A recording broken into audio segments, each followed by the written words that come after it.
और चलिए सीधा आपको लिए चलते हैं हम अयोध्या, जहां पर सीएम योगी आदित्यनाथ यहां पर मौजूद हैं। अयोध्या दौरे पर हैं सीएम योगी आदित्यनाथ और उनका ये दौरा काफ़ी ज़्यादा खास है और उसकी बड़ी वजह ये है क्योंकि युवाओं को सशक्त बनाने के लिए, उद्यमी बनाने के लिए लगातार सीएम योगी आदित्यनाथ की ओर से चेक वितरण कार्यक्रम का आयोजन किया जा रहा है, जहां पर सीएम योगी आदित्यनाथ की ओर से आज यहां पर शिरकत की गई है। रामलला के सीएम योगी आदित्यनाथ की ओर से दर्शन किए गए और उसी के साथ अब यहां तमाम कार्यक्रम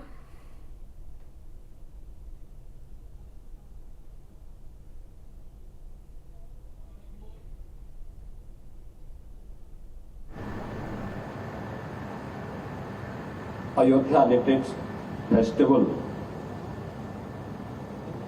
के शुभारंभ के अवसर पर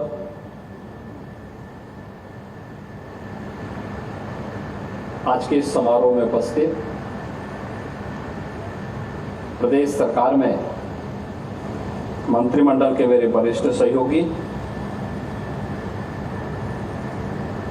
अयोध्या जनपद के प्रभारी मंत्री श्री सूर्य प्रताप शाही जी, प्रदेश के सूक्ष्म लघु मध्यम उद्यम विभाग के मंत्री श्री राकेश सचान जी, अयोध्या लिटरेचर फेस्ट के संयोजक श्री हितेंद्र मिश्र जी, उत्तर प्रदेश सरकार के सलाहकार श्री अवनीश अवस्थी जी,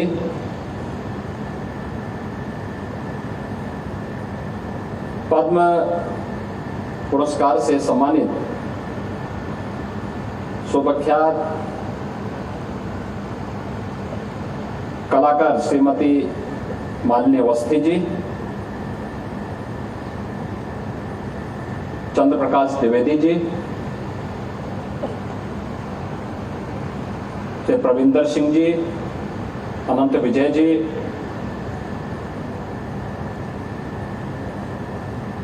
पूज्य संत आचार्य मिथिलेश नंदनी शरण जी,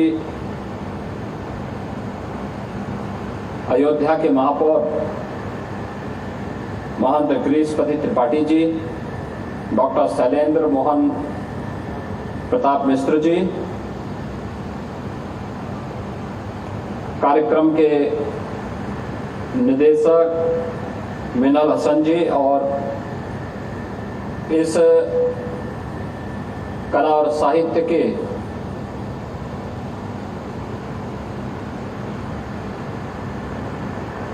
मिनी कुंभ में उपस्थित सभी बहनों और भाइयों,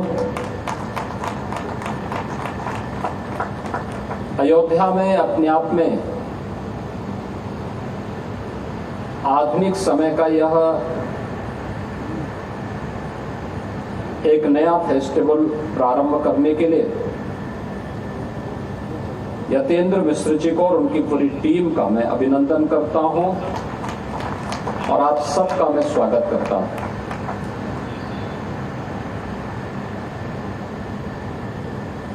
अयोध्या भारत के सनातन धर्म की एक आधार भूमि है, सप्तपुरियों में प्रथम पुरी है। सनातन काल से ही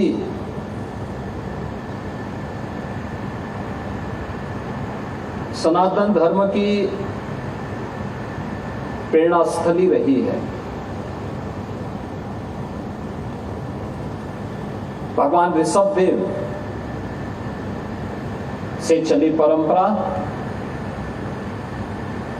जिसे भगवान मनु ने न केवल पूरी पृथ्वी में मनुष्यों के रहने की व्यवस्था का संचालन कैसे होना चाहिए, जिसे आप मानव धर्म कह सकते हैं, उसकी शुरुआती भूमि यही अयोध्या है। और इसी अयोध्या में सूर्यवंश की परंपरा में श्री हरि विष्णु के एक अवतार के रूप में मानवीय मर्यादा और आदर्श के जो सर्वोत्तम स्वरूप हैं वह हैं प्रभु श्री राम। प्रभु श्री राम की इस पावन धरा भूमि पर आयोजित यह सम्मेलन अपने आप में अद्भुत है। मैं इसे अद्भुत इसलिए कहूंगा कि इतने वर्षों तक अयोध्या क्यों मौन रही, जबकि यह एक सत्य है कि जिसने राम पर लिखा वह महान हुआ।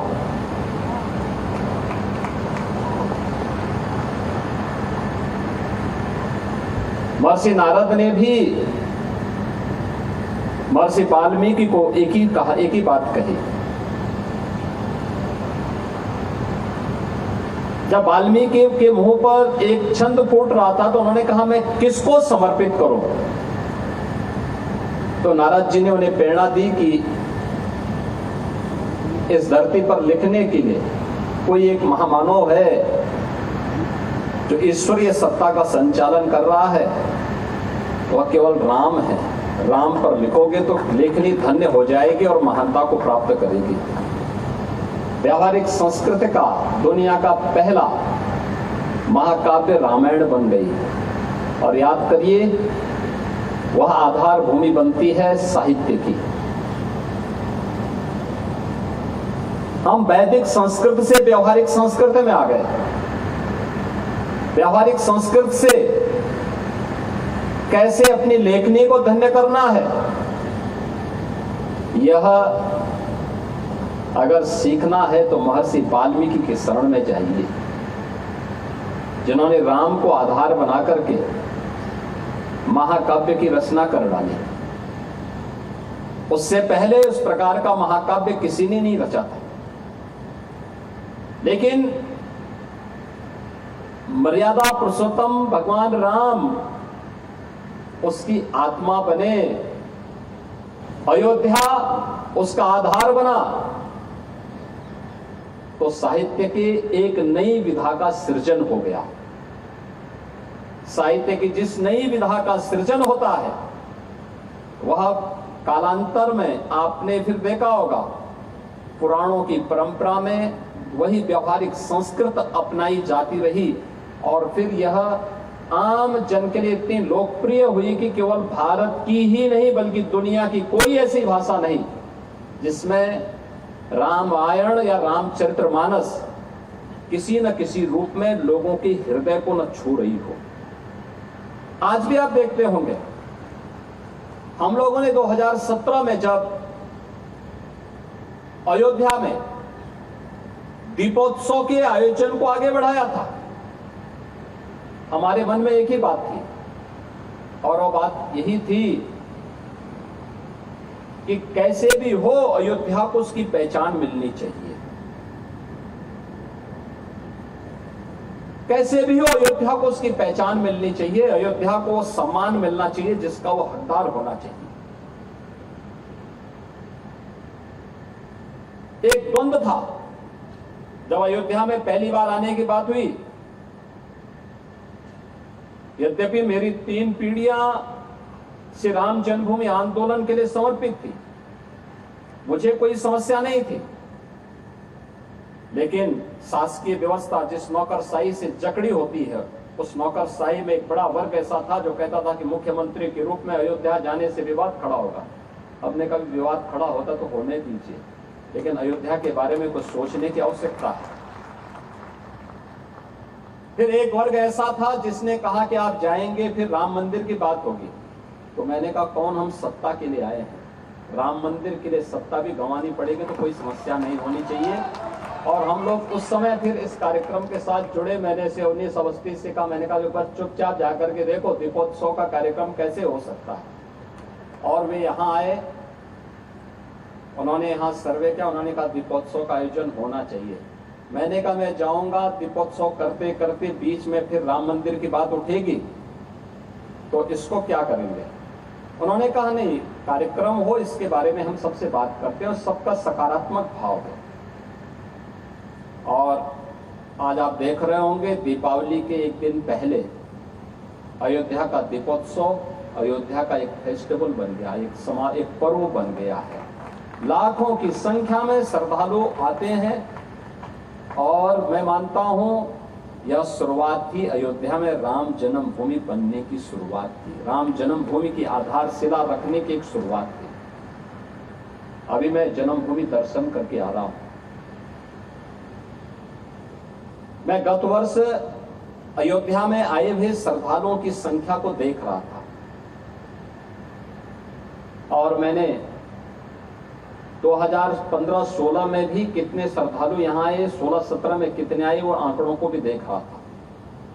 एक समय था जब पूरे वर्ष भर में केवल 2,34,000 श्रद्धालु यहां पर आए थे 16-17 में, और मैं गत वर्ष के आंकड़े देख रहा था। गत वर्ष अयोध्या धाम में श्रद्धालुओं की संख्या आई थी 16 करोड़। आप अनुमान करिए क्या 2,34,000 और 16 करोड़ में कोई अंतर ही नहीं है। अभी आप देख रहे होंगे लाखों लोग अयोध्या में आज भी दर्शनार्थ आए थे।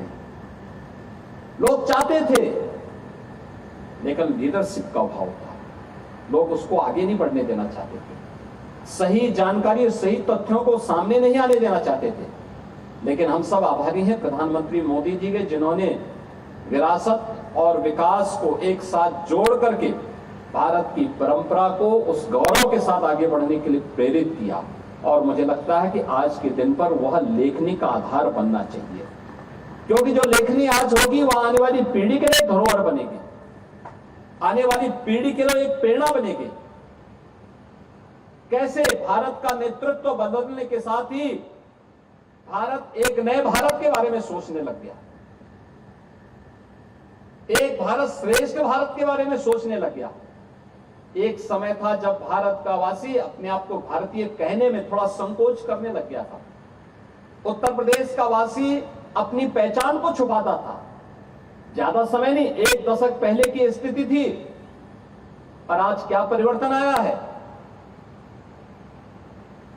जो नहीं भी होगा उत्तर प्रदेश का वो भी कहता मैं भी उत्तर प्रदेश का हूं। जो नहीं भी होगा भारत का वह कहेगा कि मैं भारतीय हूं। और मैं सच कहूं, दुनिया में ये स्थिति है। मुझे एक बार यूरोप में जाने का अवसर प्राप्त हुआ। मैं ऐसे ही निकला घूमने के लिए, एक टैक्सी पकड़ी। मैंने उससे पूछा, मैंने कहा भाई मुझे टैक्सी वाला भारत ऐसा लग रहा था जैसे भारतीय हो, तो मैंने उससे पूछा कहां के रहने वाले हो। उसने कहा पंजाब के। फिर मैंने कहा पंजाब कहां से, और थोड़ा ठिठका। मैंने कहा पंजाब का बोल रहा है, कोई बोल अमृतसर का बोलेगा, लुधियाना का बोलेगा, या किसी पंजाब के किसी कस्बे का बोल देगा। मैंने कहा क्यों, पंजाब से चुप क्यों गए। कहा साहब पाकिस्तान का रहने वाला हूं, पाकिस्तान वाले पंजाब से। तो मैंने कहा तुमने इंडिया क्यों कहा, तुमने भारतीय क्यों कहा। उसने कहा साहब भारतीय कहने पर हम लोग सेफ रहते हैं, अगर हम पाकिस्तान का बोल दें तो पता नहीं क्या हो जाए। यह स्थिति आज दुनिया के अंदर है। भारत के प्रति सम्मान का भाव है, लेकिन जिन्होंने दुनिया को आतंकवाद दिया उनके प्रति उतनी ही नफरत का भाव दुनिया के मन में भी है। और इसीलिए अयोध्या यह लेखनी का भी एक आधार है, साहित्य की आधार भूमि भी है। कौन सी ऐसी भाषा है भारत की या दुनिया की जिसने वाल्मीकि रामायण को आधार बना करके वहां की शैली में रामायण रचा हो। दीपोत्सव के अवसर पर जब दुनिया के तमाम देशों की रामलीलाएं यहां आती हैं, आप देखते होंगे, भले उनकी लोकल कला के रूप उन्होंने उस मंचन को किया हो, लेकिन भाव सबका एक है, और वह वही है जो हमारे यहाँ के रामलीला जिसकी शुरुआत संत तुलसीदास जी ने मध्यकाल में की थी, जिसकी आधारशिला त्रेता में ही महर्षि वाल्मीकि ने रख दी थी, उसी को आधार, वही आधार बनकर के आगे बढ़ी। और लेखनी की शैली क्या हो यह लेखक पे निर्भर करता है, लेकिन आधार क्या हो यह तो रामचरितमानस को लिखते समय तुलसीदास जी को भगवान शिव की प्रेरणा और हनुमान जी की प्रेरणा से प्राप्त हो गई थी कि लोकल भाषा में रचो, भगवान राम की भाषा में रचो, तो ये और भी ख्याति प्राप्त हो गई। और रामचरितमानस को उन्होंने अवधि में ही रच डाला। कौन ऐसा परिवार है उत्तर भारत का जिसमें रामचरितमानस में सुंदरकांड का पाठ उसके घर में न होता हो? कोई भी मांगलिक कार्यक्रम होता है, लोग अपने घर में सुंदरकांड का पाठ करते हैं, लोग अपने घर में अखंड रामायण का पाठ करना प्रारंभ कर देते हैं। हर सनातन धर्मावलंबी इसके पीछे जाता है। और इसीलिए अयोध्या में कला और साहित्य से जुड़े हुए इस महोत्सव का शुभारंभ ये वास्तव में यहीं से इसकी शुरुआत होनी चाहिए, लेकिन हम पिछड़ गए। यतीन्द्र जी ने इसको फिर से प्रारंभ किया है, इसको और अच्छे ढंग से आगे बढ़ाने की आवश्यकता है। और रामायण महोत्सव के साथ इसको जोड़ करके और भी अच्छे ढंग से अगर हम आगे बढ़ाएंगे तो मैं विश्वास के साथ कह सकता हूं कि साहित्य यह समाज का दर्पण तो होता ही है, यह समाज के सृजन का आधार भी बनता है। समाज अगर सृजित होगा तो वह एक सकारात्मक दिशा में आगे बढ़ेगा। अच्छी लेखनी, कालजयी लेखनी को पुनर्जीवित किए जाने की आवश्यकता है। आज के समय में चुनौती है, क्योंकि पढ़ने लिखने की परंपरा बाधित हुई है। डिजिटल मीडिया ने, सोशल मीडिया ने अनेक बैरियर खड़े किए हैं, लेकिन इन बैरियर को पार करते हुए भी अगर हम कोई रास्ता फिर से बना सकें और कोई कालजयी रचना के सृजन का मार्ग इस प्रकार के लिटरेचर फेस्टिवल के माध्यम से आगे बढ़ा सकेंगे तो निश्चित ही साहित्य के लिए भी, समाज के लिए भी वह अत्यंत उपयोगी साबित होगा। मैं एक बार फिर से अयोध्या लिट फेस्टिवल के लिए यतीन्द्र मिश्र जी को और उनकी पूरी टीम को हृदय से धन्यवाद देते हुए इसके प्रति अपनी शुभकामनाएं देता हूं। धन्यवाद। जय हिंद। को आपने सुना, अयोध्या के दौरे पर हैं सीएम योगी आदित्यनाथ और इस दौरान अयोध्या ने अपने आप को कितना बदला है, किस तरीके से बीजेपी की ओर से कोशिश की गई है कि अयोध्या को जिस नाम से आज लोग जानते हैं और जिस व्यवहार से जानते हैं उसे आगे तक लेकर जाया जा सके, राम की नगरी में लोगों को एक अद्भुत एहसास दिलाया जा सके। इसको लेकर तमाम बातें सीएम योगी आदित्यनाथ की ओर से कही गई। तो ये तस्वीरें भी आपके सामने और तस्वीरों में आप देख सकते हैं सीएम योगी आदित्यनाथ की ओर से आज अयोध्या के इस दौरे पर बेहद अहम प्रस्तावों के साथ ही बहुत से ऐसे कार्य हैं, निर्माण कार्यों का निरीक्षण किया जाएगा। इसके साथ ही लोकार्पण और शिलान्यास भी होगा।